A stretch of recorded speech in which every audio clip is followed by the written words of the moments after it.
A'udzubillahiminasyaitonirrajim. Bismillahirrahmanirrahim. Assalamualaikum warahmatullahi wabarakatuh. Baik, nama saya Nurliana binti Mat Fazli. Okey. Saya dari kelas atau unit Pi 3. Okey, hari ini saya ingin membentangkan tentang RPH saya lah, yang berkaitan merungkai, merangkai dan RPH saya. Okey, baik. Okay, ini bahagian merungkai. Okay, saya punya tema hadis untuk subjek pendidikan Islam tahun 3, bidang hadis ya. Okay, ini yang merungkai. Okay, SK, merumus kefahaman hadis, mengasihi orang yang lebih muda dan menghormati orang yang lebih tua secara beradab dan istiqamah. Bagi standard pembelajaran SP dia, mengamal dan menghayati tuntutan hadis dalam kehidupan harian. Okey, dari sini macam mana kita nak merungkai? Okey, merungkai ni kita ambil, kita cari dari SK dan SP yang mana adanya kata kerja. Okey, contoh yang pertama di SK, merumus. Okey, itu kata kerja, merumus, mengasihi, menghormati. Okey, dan di SP ni pula ada dia punya kata kerja dia, mengaman, menghayati. Okey, itu merupakan kata-kata kerja yang kita boleh keluarkan. Inilah yang dinamakan sebagai merungkai kan. Okey, kita keluarkan kata kerja dari SC dan SP tersebut. Okey, ini template lah dari di SKP saya. Di SKP untuk pendidikan Islam tahun 3, bidang hadis.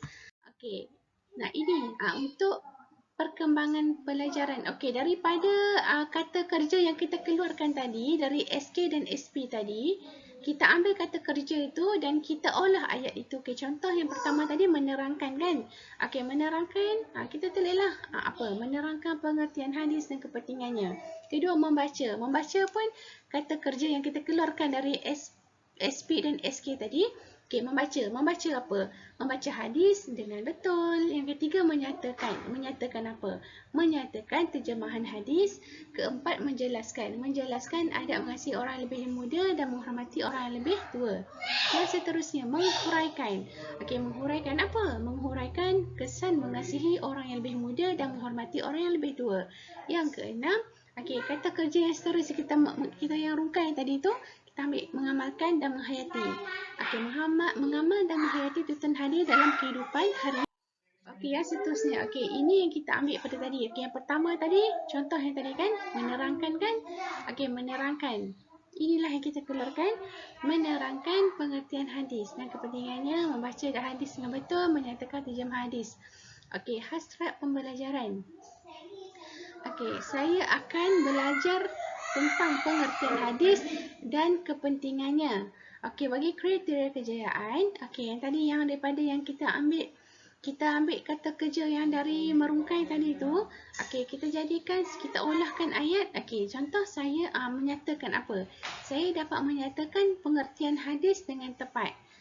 Okey, dari situlah kita dah olah ayat tadi dari perkembangan pelajaran tu. Kita nak hasilkan kriteria kejayaan tu dari merungkai tadi. Kita nak merangkai, kita rangkaikan dia. Okey, menyatakan, saya dapat menyatakan pengertian hadis dengan tepat. Yang kita olah ayat tadi tu kan. Sampai bawah lah. Contoh, saya dapat menerangkan kepentingan hadis. Saya dapat membaca lafaz hadis dengan lancar dan betul. Saya dapat menyatakan terjemahan hadis dengan betul. Ataupun saya dapat menjelaskan implikasi jika tidak mengasihi orang yang lebih muda. Okey, yang seterusnya pun sama juga. Kita ambil balik yang perkembangan pelajaran yang tadi yang kita buat sampai 6 tu kan. Okey, jadi kita buatlah. Kita olah balik ayat tu. Okey, contoh ini hasrat pembelajaran. Saya akan memahami adab mengasihi orang yang lebih muda. Okey, saya akan memahami adab menghormati orang lebih tua. Okey, kriteria kejayaan. Saya dapat menjelaskan adab, menjelaskan dan memberi contoh tentang adab-adab mengasihi orang yang lebih muda. Okey, jadi apa lagi kita dapat yang kata kerja tadi, menjelaskan. Okey, kita buatlah ayat. Kita olah ayat tu, saya dapat menjelaskan dan memberi contoh adab-adab menghormati orang yang lebih tua. saya dapat menghuraikan kesan mengamalkan adab mengasihi orang yang lebih muda dan menghormati orang lebih tua. Daripada yang kita keluarkan kata kerja tadi, contoh menjelaskan. Lagi apa? Mengasihi, menjelaskan, menghormati, menghuraikan, mengamalkan, mengasihi, menghormati. Daripada kita merungkai tadi, kita ambil kata kerja, kita keluarkan, kita buat perkembangan pelajaran tu.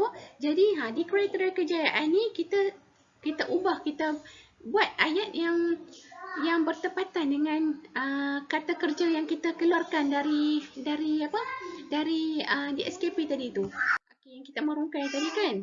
Okey, sama juga ini pun hasrat pembelajaran dan kriteria kejayaan. Contoh kata kerja menghayati, mengasihi, menghormati. Okey, ini kata kerja yang merangkai yang ketiga, yang keempat begitulah. Yang ni dia dimasukkan lebih banyaklah.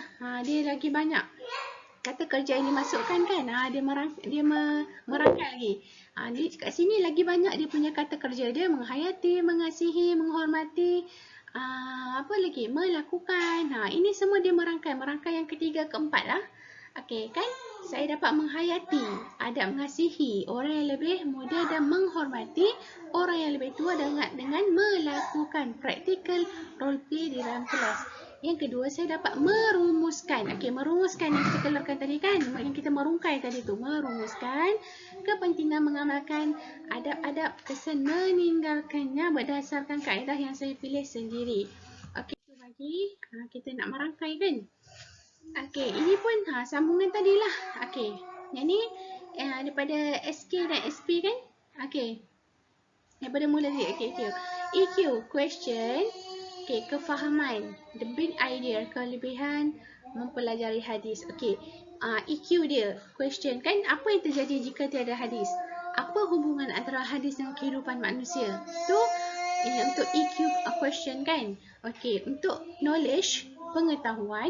Okey, tuntutan mengamal dan menghayati hadis, mengasihi orang yang lebih muda dan menghormati orang yang lebih tua. Okey, baik. Skill, melakukan perbincangan dan kumpulan. Itu MPM. Dia boleh termasuk 6C apa semua tu lah. Kewarganegaraan, kolaborasi, collaboration, komunikasi, apa semua tu kan. Okey, melakukan role play, adab mengasihi orang yang lebih tua. Itu dia termasuklah melakukan role play ni, 6C, MPM, 3R. Kan? Okey, ini kefahaman dan pelajaran hadis. Okey, untuk skill yang seterusnya, memberi sumbang saran mereka tentang kepentingan adab mengasihi orang yang lebih muda dan menghormati orang yang lebih tua. Seterusnya, merumuskan dengan guru. Ini termasuklah MPM. MPM iaitu MPM dan juga 6C kan. Okey, baik. Yang seterusnya, membuat rumusan kesedaran kepentingan mengamalkan adab-adab mengasihi orang yang lebih muda dan menghormati orang yang lebih tua. Okey, dengan kaedah kreatif seperti puisi, sajak dan lain-lain. Ini termasuk 3R, MPM, 6C. Ini dia merangkai lagi banyak lah dalam dia punya skill ni. Tadi sikit saja, tapi ini dia tambah lagi dengan MPM kan. MPM 3R apa ya? 3R. Yang tadi MPM, 6C. Ini ada ni dalam ni ayat di bawah ni dia merangkai lebih banyak lah. MPM, 6C, 3R, 3E apa tu.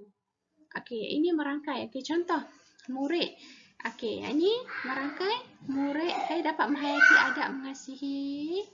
Okey, simulasi praktikal kelas, merumuskan kepentingan mengamalkan adab mengasihi dan kesan meninggalkan berdasarkan kaedah saya pilih sendiri. Okey, merangkai, saya diminta berbincang dalam kumpulan untuk melakukan 6 persembahan role berkaitan adab mengasihi orang yang lebih muda dan menghormati orang yang lebih tua. secara praktikal. Okey, yang kedua, 3 kumpulan melakukan roleplay berbeza berkaitan 3 adab mengasihi orang yang lebih muda, dan 3 kumpulan lain melakukan roleplay berbeza berkaitan 3 adab menghormati orang yang lebih tua secara praktikal. Okey, ini untuk yang pertama tadi kan. Okey, untuk yang nombor 2 merumuskan ni. Okey, murid memberi sumangsaran kepada sumangsaran mereka tentang kepentingan adab ni. Membuat rumusan kesedaran kepentingan mengamalkan adab-adab mengasihi orang yang lebih muda. Okey, yang ni yang tadi lah, yang tadi juga.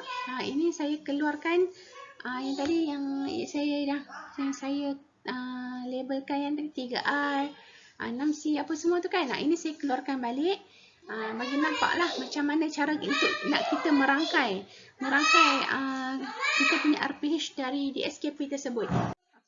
Okey, seterusnya ini untuk ringkasan. Okey, untuk ni lah RPH kita, rancangan pengajaran harian. Okey, yang pertama mata pelajaran pendidikan Islam hadis. Okey, bilangan murid 35 orang. Tajuk hadis mengasihi orang yang lebih muda dan menghormati orang lebih tua. Okey, pengetahuan sedia ada. Okey, adab-adab yang telah dididik secara tidak formal di rumah. Okey, contohnya seperti menghormati ibu bapa, jiran tetangga, menghormati kakak atau abang, serta menyayangi adik-adik yang lebih muda. Okey, seperti kita tahu kan, didikan itu diberikan secara tidak formal di rumah. Selalu kita akan buat benda tu. Kita akan selalu menasihati mereka adab-adab yang telah ibu bapa terapkan di rumah. Sebenarnya itu merupakan didikan di rumah sendiri walaupun tidak formal kan. Itulah pengetahuan sedia ada yang di rumah. Okey, standard kandungan. Merumus kefahaman hadis mengasihi orang yang lebih muda dan menghormati orang yang lebih tua secara beradab dan istiqamah. Okey, standard pembelajaran, mengamal dan menghayati tuntutan hadis dalam kehidupan harian. Okey, untuk objektif pembelajaran, selepas proses pengajaran dan pembelajaran, murid dapat menyatakan 3 adab menghormati orang yang lebih tua. Yang kedua, menyatakan 3 adab menyayangi orang yang lebih muda. Yang ketiga, menyenaraikan 3 kepentingan utama mengamalkan adab menghormati orang yang lebih tua dan menyayangi orang yang lebih muda. Yang keempat, menyenaraikan 3 kesan utama pengabaian adab menghormati orang yang lebih tua dan menyayangi orang yang lebih muda. Okey, baik, kemahiran berfikir. Okey, mencipta persembahan roleplay. Yang kedua, mencipta rumusan pembelajaran menggunakan kaedah kreatif seperti pantun, sajak, puisi dan lain-lain. Okey, gabung jalin itu dia bahagian hadis, tapi dia termasuk dalam bidang ibadah dan juga adab. Okey, penyerapan bahagian keselamatan. Okey, yang seterusnya penerapan nilai. Okey, penerapan nilai ni pelajar mengamalkan adab. Okey, baik. Pelajar mengamalkan adab. Okey, maafkan saya. Okey, IMK. Nilai murni. Yang pertama, murid diberi penekanan nilai kerohanian dan kepentingan mengamalkan dalam kehidupan. Yang kedua, kreativiti dan inovatif. Murid menggabungkan idea menyelesaikan masalah bagi mencapai satu objektif. Okey, penilaian PDP, persembahan roleplay adab-adab menghormati orang yang lebih tua dan menyayangi orang yang lebih muda. Okey, ini setelah untuk penilaian keseluruhan. Okey. Okey, senarai semak guru tentang mutu roleplay yang dipersembahkan, senarai semak murid tentang mutu roleplay yang dipersembahkan oleh kumpulan lain, dan penghasilan pantun, sajak dan puisi. Memilih pelajar yang secara bebas ketika sesi rumusan diberikan. Okey, akhir sekali bahan bantu mengajar iaitu buku teks, gambar-gambar berkaitan adab menghormati orang yang lebih tua dan menyayangi orang yang lebih muda.